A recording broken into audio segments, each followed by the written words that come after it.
My name is Ahmed Ghanim, former congressional candidate in Oakland County, Michigan. Definitely, there is a lot of focus on Dearborn, and that's actually increased the engagement of the Muslim community because we have the major presidential candidates coming almost every week. That shows how important and how crucial Michigan for this election. The only problem is we found that the Republican Party, especially Donald Trump, they have a better approach to the Muslims and Arab community, which is ironic. Yesterday, Trump had a rally in Dearborn, Michigan, which is also Arab majority city.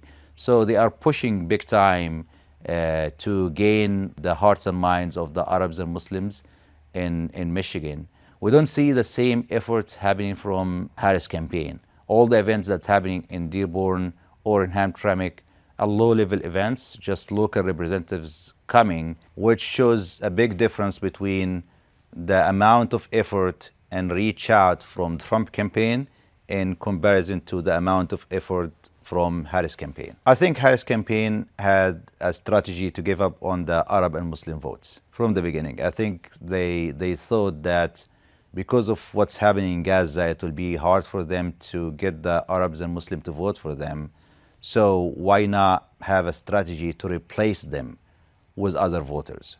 I think their strategy is some Arabs and Muslims will vote for us anyway, that they have some attachments to the Democratic Party, and the rest might be hard to get them. So what we are going to do is to replace them with other voters. This is why Liz Cheney was here, to bring some of the white ladies that were on the fence between Trump and Harris. So that's like one effort. And the other thing is they thought because Harris was introduced as will be the first African-American president, they thought that will energize a big portion of the African-American community. They couldn't energize them before.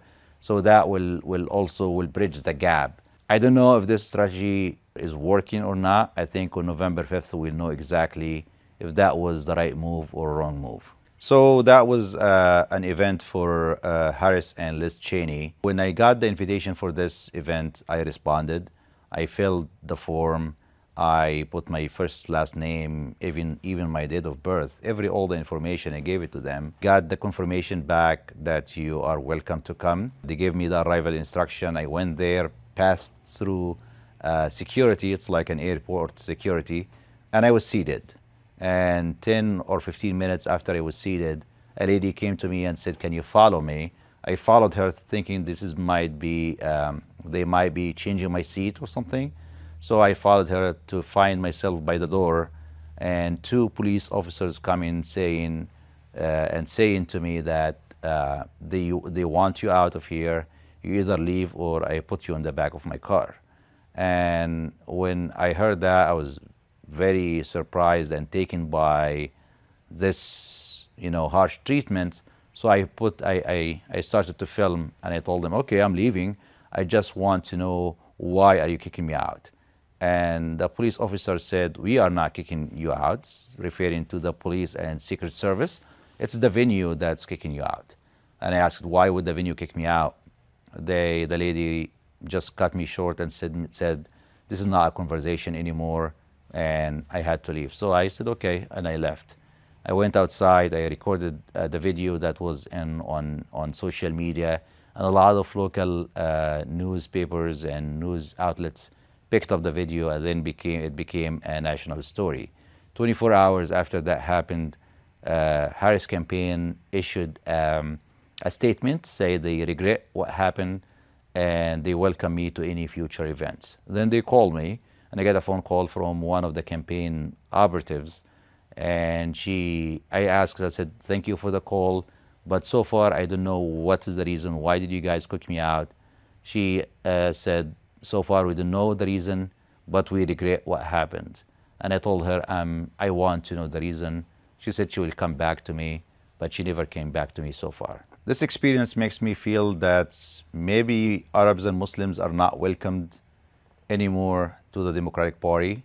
This is my first time to be profiled in my own city like that. If the Democratic Party, if they don't correct this problem, that will cause a long-lasting effect on the base of the Democratic Party, and also the way that Arabs and Muslims see themselves being part of the Democratic Party. I was kicked out of this event, and so far they have not provided any reason why was I kicked out.